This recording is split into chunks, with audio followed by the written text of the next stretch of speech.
Имаме слушател на телефона Форте Радио. Здравейте. Не дете ме пуска по ефира. Ама вече сте в ефира. Хайде, по хубав повод, предполагам, се обаждате. И хубав е повода, да. И кого искате да поздравите? Ами той е на гости в момента. Румен Милков ли е? Той е. Повиках, тък му те повиках, казвам на Хриси, къде е този Румен Милков, защо не се обажда? Слушаме.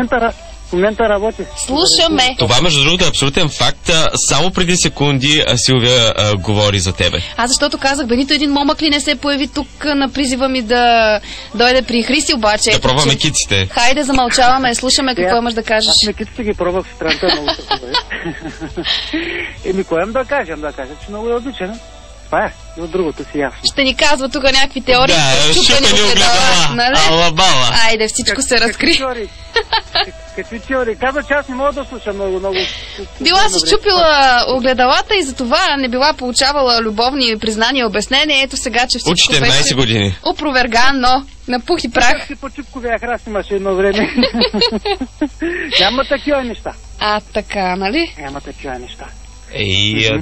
Добре, че се обади, за да поправиш тази несправедливост. Кажи му нещо и ти, да стига се срамува. Тя наистина унемя.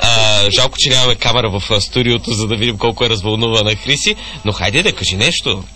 Напред една снимка. Освен да ти благодаря. Така? И да кажа същото. Какво е то? Какво е то също? Че те обичам. Браво! Аплодисменти в студиото на Форте Радио. И си чакам цветята. Добре.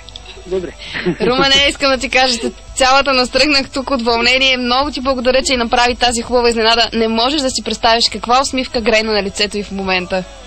Или не направихте една снимка, да видим? Ще направим, обещаваме и ще качим. Благодарим ти и пожелаваме ти лека работа. Фейсбук. Няма да ти подаряваме свещички, тъй като вече ги дадохме на Хрисимира. Добре. Чао.